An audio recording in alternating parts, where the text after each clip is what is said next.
அண்மை செய்தி. விக்கிரவாண்டி தொகுதிக்குட்பட்ட துறவி வாக்குச்சாவடியில் பாமகவினருக்கும் காவல்துறையினருக்கும் இடையே வாக்குவாதம் நடைபெற்று வரக்கூடிய நேரடி காட்சிகளை பார்த்துக் கொண்டிருக்கின்றோம். வாக்குச்சாவடி மையத்திற்கு முன் குவிந்த பாமக தொண்டர்களை கலைந்து போகச் சொல்லுமாறு காவல்துறையினர் அறிவுறுத்தியதாக தெரிகிறது. இதனால் பாமகவினர் காவல்துறையினரிடையே வாக்குவாதம் நிகழ்ந்து வருகிறது. அந்த காட்சிகளைத்தான் தற்போது நாம் நேரடியில் பார்த்துக் கொண்டிருக்கின்றோம். வாக்குச்சாவடி மையத்திற்கு முன் குவிந்த பாமக தொண்டர்களை கலைந்து செல்ல காவல்துறையினர் அறிவுறுத்தியதால் அங்கு இந்த வாக்குவாதத்தில் அவர்கள் ஈடுபட்டிருக்கிறார்கள் என்பதையும் பார்க்க முடிகிறது.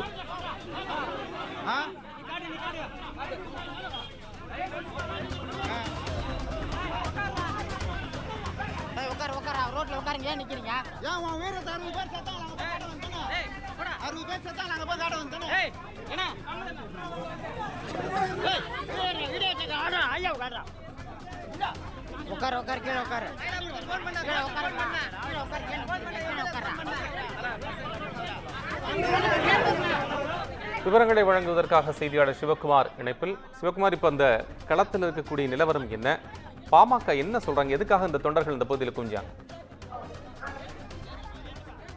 வணக்கம். அதாவது விக்கிரவாண்டி சட்டமன்ற தொகுதிக்கான இடைத்தேர்தலானது இறுதிக்கட்டத்தை எட்டிய நிலைமையில விக்கிரவாண்டி சட்டமன்ற தொகுதிக்குட்பட்ட பல்வேறு தொகுதிகளில் வாக்குப்பதிவானது நடைபெற்று வருகிறது. இந்த வாக்குப்பதிவு மையத்தில் பொறுத்த வரைக்கும் பாமகவினர் உள்ளே அனுமதிக்கப்படவில்லை அப்படிங்கிற ஒரு குற்றச்சாட்டின் அடிப்படையில பாமகவினர் பல்வேறு இடங்களில் போராட்டம் நடத்தி வந்துட்டு இருக்காங்க.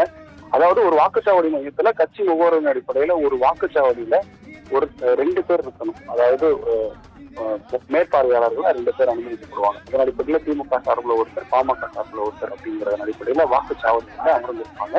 பொதுமக்கள் வர்ற பட்சத்துல அவங்க சார்பில் அவங்களுக்கு கொடுக்கப்பட்ட பல்வேறு விஷயங்களை செய்வாங்க. அதன் அடிப்படையில பாமகவை சார்ந்த பிரமுகர்களை வாக்குச்சாவடியை சுற்றி காவல்துறையினர் அனுமதிக்கப்படவில்லை. வெறும் திமுக கட்சியினரை மட்டுமே அனுமதிக்கப்படுறாங்கன்ற பட்சத்துல ஒரு போராட்டமாக நடைபெற்று வருகிறது. பல்வேறு வாக்குச்சாவடி மையங்களிலும் இதே நிலைதான் நீடிக்குதுன்னு பாமக தரப்புல சொல்றாங்க. அதாவது பாமகவை பொறுத்த வரைக்கும், அதாவது விக்கிரவாண்டி தொகுதியை பொறுத்த வரைக்கும் பல்வேறு பகுதிகள் பதட்டமான வாக்குச்சாவடிகளா கருதப்படுகிறது. அந்த வாக்குச்சாவடிகள் 43 வாக்குச்சாவடிகள் பதட்டமான வாக்குச்சாவடிகளா இருக்கு.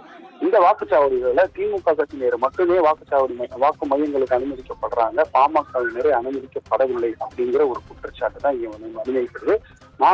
நம்மளே நிறைய இடத்துல பார்க்க முடியுது. இப்ப தற்பொழுது மாம்பழப்பட்டுன்ற ஒரு வாக்குச்சாவடி மையத்துல வெறும் திமுக முகவர்கள் மட்டும்தான் இருக்கிறாங்க, பாமக முகவர்கள் யாருமே கிடையாது அப்படிங்கிற ஒரு சூழல் இருக்கு. அது இல்லாம ஒரு பாமக வேட்பாளர் ஸ்ரீ அன்புமணியை காவல்துறையினர் மது போதையில தகாத வார்த்தைகளை பேசுவதாகவும் ஒரு குற்றச்சாட்டு வெளிவந்திருக்கு. இது திமுகவினர் இயங்கியதன் அடிப்படையில இந்த மாதிரியான குற்றச்சாட்டு, இந்த மாதிரி நிகழ்வு நடக்குது. பாமகவினருக்கு காவல்துறையில எந்த ஒரு பாதுகாப்பும் வழங்கல அப்படிங்கிறத பாமக தரப்புல ஒரு குற்றச்சாட்டு இருக்கு. இங்க இருக்கக்கூடிய மாம்பழப்பட்டு உள்ளிட்ட பல்வேறு வாக்குச்சாவடி மையங்கள்ல வெறும் திமுக முகவர்கள் மட்டும்தான் இருக்கிறாங்க, பாமக முகவர்கள் கிடையாது. பாமகவை சேர்ந்த வழக்கறிஞர் பாலு அவர்கள் சிறிது நேரத்துக்கு முன்பாக கூட செய்தியாளர்களை சந்தித்து இந்த குற்றச்சாட்டை வச்சிருக்கிறாங்க. அதாவது 200க்கும் மேற்பட்ட, அதாவது ஒரு வாக்குச்சாவடி மையத்துல குறைந்தது 6 அல்லது 7 மையங்கள் இருக்கு, வாக்குச்சாவடிகள் இருக்கு அப்படிங்கிற பட்சத்துல ஒரு 10க்கும் மேற்பட்ட கட்சியினர் இருப்பாங்க. அதன் அடிப்படையில் திமுக 10 பேரு, பாமக 10 பேர். ஆனா திமுக சேர்ந்த மட்டுமே 10 மட்டுமல்லாது 20-30க்கும் மேற்பட்டவர்கள் இருக்கிறாங்க. பாமக சேர்ந்தது 3-4 பேர் மட்டும்தான் இருக்கிறாங்க. அவர்களையும் வெளியே அனுப்ப சொல்லி காவல்துறையினர் ஒரு ஒருதலை பட்சமா செயல்படுறாங்கன்ற அடிப்படையில் குற்றச்சாட்டு வச்சிருக்கிறாங்க. இதன் அடிப்படையில பாமக பாலு, வழக்கறிஞர் பாலும் இதே குற்றச்சாட்டு தான் வச்சிருக்காங்க. காவல்துறையினர் ஒருதலை பட்சமா செயல்படுறாங்க, எங்களுக்கான ஒரு அதிகாரத்தை வழங்கி கூட எங்களால் முழுமையான முறையில செயல்பட முடியல, இந்த இடைத்தேர்தலில் திமுகவோட அதிகாரம் அதிகமா இருக்கு அப்படிங்கிற ஒரு குற்றச்சாட்டு வச்சிருக்காங்க.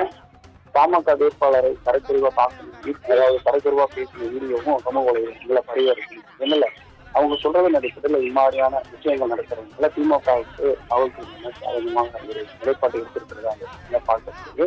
இதுதான் அவங்களோட கருத்து. விவரங்களுக்கு நன்றி.